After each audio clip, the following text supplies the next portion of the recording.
ஒரு மனிதன் அவன் பசியோடு இருக்கிற பொழுது ஆன்மீகத்தினுடைய சிந்தனை எழுவது வழக்கமான ஒரு விஷயம். மனித சமுதாயம் பசியோடு இருக்கிற பொழுது ஆன்மீகத்தினுடைய சிந்தனைகள், இறை தேடல்கள் ஏற்படும். நோன்பு என்று சொல்லக்கூடிய அந்த அமலை அல்லாஹ் ஜல்ல ஷானஹு தஆலா முன்னிருந்த சமுதாயத்தினரும் வைத்திருக்கிறார்கள். எனவே நீங்களும் வையுங்கள். லஅல்லக்கும் தத்தகூன், நோன்பு என்பது உங்களை இரையச்சமுடையவர்களாக ஆக்கும் என்று அந்த இறை வசனத்தை அல்லாஹ் முடிக்குகிறான்.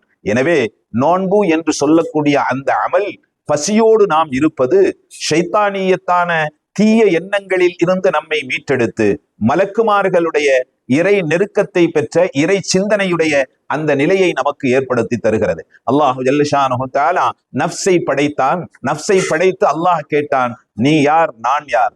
அப்பொழுது நஃப்ஸ் சொன்னது, நீதான், நான் தான் என்று சொன்னது.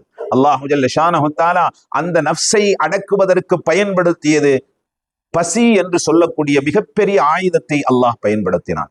பசியோடு அந்த நஃப்ஸை போட்ட பொழுதுதான் அந்த நஃப்ஸிடத்திலே அல்லாஹ் கேட்ட பொழுது, இப்பொழுது சொல், நீ யார், நான் யார் என்று கேட்ட பொழுது நஃப்ஸு சொன்னது, நீ என்னை படைத்த ரப்பாக இருக்கிறாய், நான் உனது நஃப்ஸாக, உன்னுடைய அடிமையாக இருக்கிறேன் என்று சொன்னது.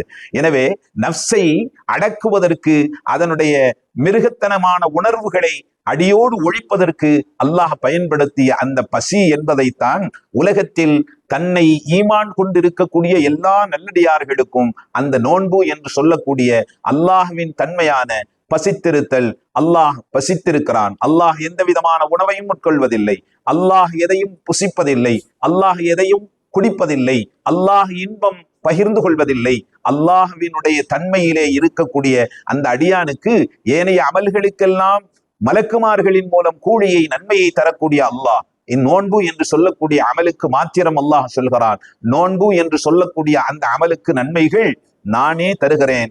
ஏன், சில ஹதீசுகளில் அதற்கு கூலி நானாகவே ஆகிவிடுகிறேன். அல்லாஹ்வின் தன்மையிலே சுமார் 12 மணி நேரம் இருக்கக்கூடிய அந்த அடியான் அல்லாஹ்வின் தன்மையிலே இருப்பதனால் அல்லாஹ்வே கூலியாக கிடைத்து விடுகிறான் என்பதுதான் நாம் நோன்பின் மூலம் அடையக்கூடிய மிகப்பெரிய பாக்கியம். நம்மை அல்லாஹ் ஜல்ல ஷானஹு தஆலா சொக்க தங்கமாக, நம்மை இரையச்சமுடையவர்களாக உருவாக்குவதற்காக வேண்டி தந்த மிக முக்கியமான அமல் தான் நோன்பு என்று சொல்லக்கூடிய அமல். எனவே நோன்பின் மூலம் நாம் இறை நெருக்கத்தை பெறுவோம். இறைவன் வழங்கக்கூடிய ரையான் என்று சொல்லக்கூடிய பிரத்யோகமான சுவனத்தை பெறுவோம்.